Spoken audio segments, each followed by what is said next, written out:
Hi അസ്സലാമു അലൈക്കും. എന്താണ് എല്ലാവരുടെയും വിശേഷങ്ങളൊക്കെ? എല്ലാവർക്കും സുഖമാണെന്ന് വിചാരിക്കുകയാണ്. അപ്പോൾ ഞാൻ ഇന്ന് വന്നിട്ടുള്ളത് എൻ്റെ രാവിലത്തെ കുറച്ച് കാര്യങ്ങളായിട്ടാണ് കേട്ടോ. അപ്പോൾ വീഡിയോ മുഴുവനായിട്ട് എന്നെ ഒന്ന് കണ്ടു നോക്കുക. കണ്ട് ഇഷ്ടമാവുകയാണെങ്കിൽ മറക്കാതെ തന്നെ ആ ലൈക്ക് ബട്ടൺ ഒന്ന് ക്ലിക്ക് ചെയ്യുക. സബ്സ്ക്രൈബ് ചെയ്യാത്തവരാണെങ്കിൽ സബ്സ്ക്രൈബ് ചെയ്ത് സപ്പോർട്ട് കൂടി ചെയ്യുക. ഇനിയിപ്പോൾ ഞാൻ രാവിലെ ദോശ ഉണ്ടാക്കാൻ വേണ്ടിയിട്ട് ഒരു സ്പെഷ്യലായിട്ടുള്ള ദോശയാണ് കേട്ടോ കാണിക്കുന്നത്. അപ്പോൾ പച്ചരിയും ചെറുപയറും വെച്ചിട്ടാണ് നമ്മൾ ഈ ഒരു ദോശ ഉണ്ടാക്കിയിട്ടെടുക്കുന്നത്. അപ്പോൾ നല്ല ഹെൽത്തി ആയിട്ടുള്ള അതുപോലെ തന്നെ നല്ല ടേസ്റ്റി ആയിട്ടുള്ള ദോശയാണ് കേട്ടോ. അപ്പോൾ ചെറുപയറും പച്ചരിയും എടുത്തിട്ടുണ്ട്. അതിൽക്ക് ഇതാ കുറച്ച് ഉലുവയാണ് കേട്ടോ ഇട്ട് കൊടുക്കുന്നത്. അപ്പോൾ നിങ്ങൾക്ക് എത്രമാത്രം പച്ചരി വേണം എന്നുണ്ടെങ്കിൽ അതിൻ്റെ തൊട്ട് താഴെ കണ്ടിട്ട് നമ്മൾ ചെറുപയർ കൂടി എടുക്കുക. ഇനിയിപ്പോൾ ഇതാ ഞാനിത് എടുത്തിട്ടുണ്ട്. ഇനിയിപ്പോൾ നമുക്കിതിലേക്ക് വെള്ളം ഒഴിച്ചിട്ട് നന്നായിട്ട് തന്നെ കഴുകിയതിൻ്റെ ശേഷം നമുക്ക് ഇതൊന്ന് കുതിരാൻ വേണ്ടിയിട്ട് വെക്കണം. അപ്പം നമ്മൾ നാളെ രാവിലെ ഉണ്ടാക്കുന്നതെന്ന് വെച്ചാൽ നമ്മൾ രാത്രിയിൽ നമുക്കിതുപോലെ ഒന്ന് കുതിർത്താൻ വേണ്ടിയിട്ട് വെക്കാം. അപ്പോൾ അതാ ഞാൻ നന്നായിട്ട് കഴുകിയെടുത്തതിൻ്റെ ശേഷം തന്നെ കുറച്ച് വെള്ളം ഒഴിച്ചിട്ട് നന്നായിട്ട് കുതിർത്താൻ വേണ്ടിയിട്ട് വെച്ചിട്ടുണ്ട് കേട്ടോ. അപ്പോൾ അതാ രാവിലെ തന്നെ ഇനിയിപ്പോൾ ഒരു കാൽ ചായ കൂടി കാന്ന് കരുതിയിട്ട് ഇപ്പോൾ ചായയൊക്കെ ഉണ്ടാക്കിക്കൊണ്ടിരിക്കുകയാണ്. എണീറ്റ് പാടെ തന്നെ ചായ കുടിക്കാറില്ല കേട്ടോ. ഒന്നെങ്കിൽ നമസ്കാരം കാര്യങ്ങളൊക്കെ കഴിഞ്ഞതിന് ശേഷം നന്നായിട്ട് വെള്ളം കുടിക്കും, അല്ലെങ്കിൽ നന്നായിട്ട് ദാഹിക്കുകയാണ് എന്നുണ്ടെങ്കിൽ നമസ്കാരത്തിന് മുന്നേ തന്നെ വെള്ളം കുടിക്കും കേട്ടോ. അപ്പോൾ ഞാൻ എന്നും ഒരു 4 മണിയായിട്ട് എണീക്കുന്ന ഒരാളാണ്.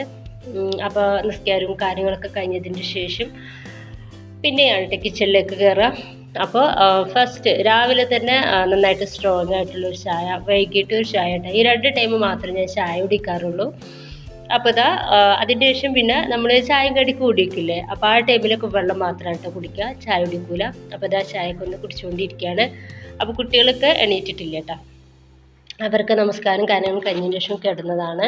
ഇനിയിപ്പോൾ അതൊക്കെ കഴിഞ്ഞിട്ട് നമ്മുടെ ഈ ഒരു ദോശ ഉണ്ടല്ലോ, ഹെൽത്തി ആയിട്ടുള്ള ഒരു ദോശയാണ് കേട്ടോ ഇത്. അപ്പോൾ അതുണ്ടാക്കാൻ വേണ്ടിയിട്ട് ഞാനിതാ ഇതിപ്പോൾ മിക്സിയുടെ ജാറിലേക്ക് ഇട്ട് കൊടുക്കുകയാണ് കേട്ടോ.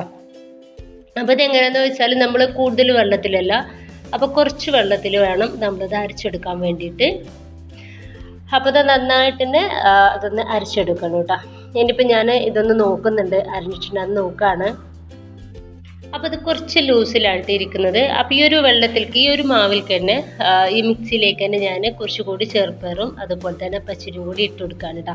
എന്നിട്ട് വീണ്ടും ആ വെള്ളത്തിൽ തന്നെ ഞാൻ ഇതൊന്ന് അരച്ചെടുക്കുകയാണ്. അപ്പോൾ അങ്ങനെ ആകുമ്പോൾ നമുക്ക് വെള്ളം ഒരുപാട് കൂടി പോകില്ല കേട്ടോ. നമുക്ക് ഈ ഒരു ദോശയുടെ മാവുണ്ടല്ലോ, സാധാരണ നമ്മൾ ദോശ ഉണ്ടാക്കി എടുക്കുന്ന ആ ഒരു മാവിനെ കാട്ടി കുറച്ചുകൂടി തിക്കായിട്ട് വേണം നമുക്കിത് ഇരിക്കാൻ വേണ്ടിയിട്ട്. ഇനിയിപ്പോൾ ഞാനിപ്പോൾ നന്നായിട്ടൊന്ന് അരച്ചെടുക്കുകയാണ്. ഇപ്പോൾ ഇതാ ഞാൻ ഫസ്റ്റ് അരച്ചെടുത്തിട്ടുള്ള ഒരു മാവ് ഈ ഒരു പാത്രത്തിലേക്ക് ഒഴിക്കുകയാണ് കേട്ടോ. എന്നിട്ട് ബാക്കി കൂടി അതുപോലെ ഒന്ന് അരച്ചെടുക്കുന്നുണ്ട്.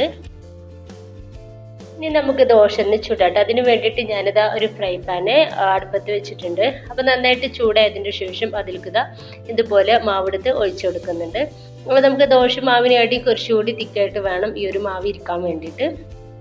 ഇനിയിപ്പോൾ അതാ നമുക്കിതുപോലെ ഒന്ന് ചുറ്റിച്ചു കൊടുക്കാം. അപ്പോൾ ഇത് നല്ലൊരു എന്താ പറയുക, ഒരു ഗ്രീൻ കളറിലാണ് നമുക്കൊരു ദോശ കിട്ടുന്നത്. അപ്പോൾ വീഡിയോയിൽ എന്താ അറിയില്ല, ഒരു കളറേ കാണിക്കുന്നുള്ളൂ. ചെറുതായിട്ടൊന്ന് ഡ്രൈ ആയാലോ നമുക്കിതിൻ്റെ മേലേക്ക് ഇതുപോലെ നെയ്യൊന്ന് ഇതുപോലെ ഒന്ന് തൂവി കൊടുക്കാം. അപ്പോൾ ചെറുതായിട്ട് തൂവി കൊടുത്താൽ മതി കേട്ടോ. കൂടുതലാണെന്നുണ്ടെങ്കിൽ ആ ഒരു നെയ്യിൻ്റെ ടേസ്റ്റ് കൂടുതലായിട്ടുണ്ടാവും. ഇനി കൂടുതൽ ഇഷ്ടമുള്ളവർക്ക് വേണമെന്നുണ്ടെങ്കിൽ അങ്ങനെയും ചെയ്യട്ടോ. ഇനിയിപ്പോൾ അത് ചട്ടിയിൽ നിന്നും ഞാനിതുപോലെ ഒന്ന് മടക്കി കൊടുക്കുന്നുണ്ട്. അപ്പം ഇനി ബാക്കി കൂടി ഞാനിതുപോലെ ഒന്ന് ചുട്ടെടുക്കുകയാണ് കേട്ടോ. അപ്പോൾ ഇതിലേക്ക് ഇനിയിപ്പോൾ നല്ല ടേസ്റ്റി ആയിട്ടുള്ള ഡിഫറെൻ്റ് ആയിട്ടാണ് നമ്മളൊരു ചട്നി കൂടി ഇതിലേക്ക് ഉണ്ടാക്കിയിട്ട് എടുക്കുന്നുണ്ട്. അപ്പോൾ ഈ ഒരു ദോശ നമുക്ക് ചെറുപയറും അതുപോലെ തന്നെ പച്ചരിയും വെച്ചിട്ട് ആദ്യമായിട്ടാവും കേട്ടോ നിങ്ങൾ ഇങ്ങനെ ഒരു ദോശ കാണുന്നത്. അപ്പോൾ ഞാൻ ഉണ്ടാക്കി കഴിച്ച സമയത്ത് നല്ല ടേസ്റ്റ് ഉണ്ടായിരുന്നു കേട്ടോ. കുട്ടികൾക്കൊക്കെ ഭയങ്കരമായിട്ട് ഇഷ്ടമായിട്ടുണ്ടായിരുന്നു. എനിക്കൊരു ഡൗട്ട് ഉണ്ടായിരുന്നു, ഇനിയിപ്പോൾ കുട്ടികൾ കഴിക്കോ ഇല്ലേ എന്നൊക്കെ കേട്ടോ. അപ്പോൾ ഞാൻ ഫസ്റ്റ് തന്നെ ഞാനിത് കഴിച്ച് നോക്കിയ സമയത്ത് നല്ല ടേസ്റ്റ് ഉണ്ടായിരുന്നു കേട്ടോ. അപ്പോൾ ഒരിക്കലും മടിക്കണ്ട, തീർച്ചയായിട്ടും ഉണ്ടാക്കി നോക്കുക. നല്ല ഹെൽത്തി ആയിട്ടുള്ളൊരു ദോശയാണ്, നല്ല ടേസ്റ്റ് ഉണ്ട്. ഇനിയിപ്പോൾ അതാ ഞാൻ ഇതുപോലെ ബാക്കി കൂടി ചെയ്തിട്ട് ഇപ്പോൾ ഇതാ ദോശ മുഴുവനായിട്ട് തന്നെ ചുട്ടെടുത്തിട്ടുണ്ട് കേട്ടോ. അതിനിപ്പോൾ ഞാൻ ആ ഒരു ചമ്മന്തി കൂടി കാണിക്കാം. അപ്പോൾ ഈ ഒരു ചട്നിയിലേക്ക് വേണ്ടിയിട്ട് നമുക്ക് കുറച്ച് സാധനങ്ങൾ മാത്രമേ ആവശ്യമുള്ളൂ. അപ്പോൾ ഞാനിതാ ഒരു മീഡിയം സൈസിലുള്ള തക്കാളി, പഴുത്തിട്ടുള്ള തക്കാളിയാണ്, അതുപോലെ തന്നെ ഒരു മീഡിയം സൈസിലുള്ള സവാള, കുറച്ച് ഉഴുന്ന് പരിപ്പ്, അതുപോലെ തന്നെ പച്ചമുളക്, കുറച്ച് മല്ലിയുടെ ഇല കൂടി എടുത്തിട്ടുണ്ട് കേട്ടോ. അപ്പോൾ ഈ ഒരു പാനിലേക്ക് തന്നെ എണ്ണ ഒഴിച്ചു കൊടുത്തിട്ട് കുറച്ച് വെളിച്ചെണ്ണയാണ് ഒഴിച്ചു കൊടുത്തിട്ടുള്ളത്. എന്നിട്ട് ഇത് ജസ്റ്റ് ഒന്ന് വാട്ടിയിട്ട് എടുക്കുന്നുണ്ട്. അപ്പോൾ കൂടുതൽ ടൈം വെച്ചിട്ടൊന്നും നമുക്ക് വാട്ടിയിട്ട് എടുക്കേണ്ട ആവശ്യമില്ല, ഒരു ജസ്റ്റ് ഒന്ന് വാട്ടിയെടുത്താൽ മാത്രം മതി. അപ്പോൾ അതാ ഇത്രയും മതി. ഇതിൽ നമ്മൾ മുളക് പൊടി ഒന്നും ചേർത്ത് കൊടുക്കരുത്, ഈ ഒരു പച്ചമുളക് മാത്രം മതി. അപ്പോൾ നന്നായിട്ട് എരിവും ഒക്കെ ഉണ്ട് കേട്ടോ. ഇനിയിപ്പോൾ ഞാനിതൊരു മിക്സിയുടെ ചെറിയ ജാറിലേക്ക് ഒന്ന് മാറ്റി കൊടുത്തിട്ട് നന്നായിട്ട് അരിച്ചെടുക്കുകയാണ്. ഒരു ടേബിൾ സ്പൂൺ വെള്ളം ചേർത്തിട്ട് നന്നായിട്ട് ഫൈൻ പേസ്റ്റ് ആക്കിയിട്ട് ഞാൻ അരിച്ചെടുത്തിട്ടുണ്ട്.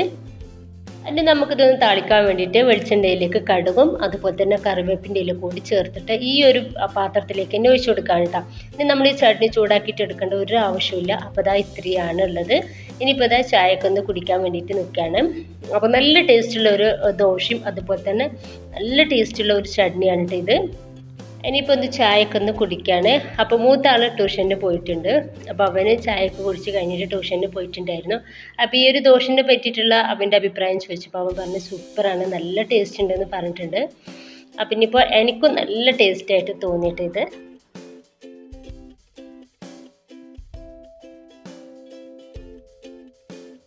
ഇനിയിപ്പോൾ ചായ കുടിക്കലും കാര്യങ്ങളും ഒക്കെ കഴിഞ്ഞിട്ടുണ്ട്. അപ്പം ഇനിയിപ്പോൾ ഒന്ന് മുറ്റടിക്കാണ്. അപ്പോൾ വീടിൻ്റെ കിച്ചണിൻ്റെ ഭാഗത്തുള്ള മുറ്റാണ് കേട്ടോ ഇത്. അപ്പോൾ ഇവിടെ റംബൂട്ടാൻ്റെ തൈകളുണ്ട് കേട്ടോ. അപ്പോൾ നന്നായിട്ട് തന്നെ ഇല വീഴും. ഒന്നാമത് നല്ല ചൂടല്ലേ, അതുകൊണ്ടിട്ട് തന്നെ നന്നായിട്ട് ഇല വീഴുന്നുണ്ട് കേട്ടോ. അപ്പോൾ അതൊക്കെ ഒന്ന് അടിച്ചു വാരുകയാണ്. അപ്പോൾ എപ്പോഴെങ്കിലൊക്കെ നന്നായിട്ട് ഇല വീഴുന്ന സമയത്ത് മാത്രമേ അടിച്ചു വരലുള്ളൂ കേട്ടോ. 2-3 ദിവസം കഴിയുമ്പോൾ മാത്രമാണ് മുറ്റടിക്കാറുള്ളത്. അപ്പോൾ മുമ്പാകത്തൊന്നും തീരും കച്ചറ ഉണ്ടാവില്ല കേട്ടോ, കാരണം മുമ്പിലൊന്നും വലിയ മരങ്ങളൊന്നുമില്ല, അതുകൊണ്ടിട്ട് തന്നെ മുമ്പാകത്ത് കച്ചറ കുറവാണ്. ഇനിയിപ്പോൾ അതൊക്കെ ഒന്ന് അടിച്ചു വാരുകയാണ്.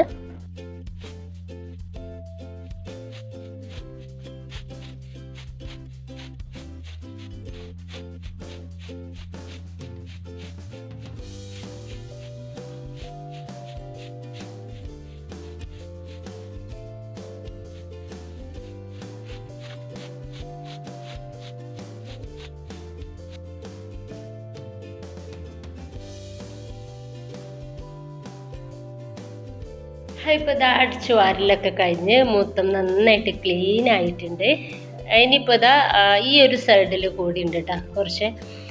ഇത് കിച്ചണിൻ്റെ ബാക്ക് സൈഡ് തന്നെയാണ്. അപ്പോൾ ഇവിടെ കുറച്ചൊരു കച്ചറയും കാര്യങ്ങളൊക്കെ ഉണ്ട്. അപ്പോൾ അതും അടിച്ചു വാരി കൂട്ടാക്കിയിട്ടുണ്ടായിരുന്നു. ഇനിയിപ്പോൾ അതൊക്കെ ഒന്ന് അടിച്ചു വാരി ഇതൊക്കെ കൂട്ടാക്കിയതൊക്കെ ഈ ഒരു അകിൻ്റെ അസൈഡൊക്കെ ഇട്ടു കേട്ടോ. അപ്പോൾ അവിടുന്ന് അവിടെ ഒരു കുഴി കുത്തിയിട്ടുണ്ട്.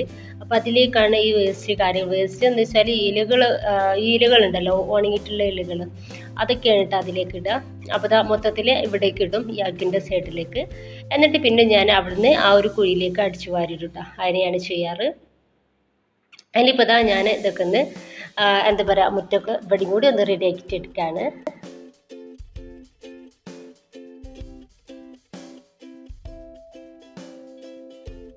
അപ്പോൾ മുറ്റടിക്കലും കാര്യങ്ങളും ഒക്കെ കഴിഞ്ഞിട്ടുണ്ട് കേട്ടോ. എൻ്റെ ഈ ഒരു സിറ്റൗട്ടിൻ്റെ ആ ഭാഗത്ത് മാത്രമാണ് തൈകളുടെ വലിയ വലിയ തൈകളുടെ കുറവുള്ളൂ കേട്ടോ. അപ്പോൾ ബാക്കി എല്ലാ സൈഡിലും അത്യാവശ്യം തൈകളുണ്ട്. ഇപ്പോൾ റംബുട്ടാനൊക്കെ കായ്ച്ചു തുടങ്ങിയിട്ടുണ്ട് കേട്ടോ.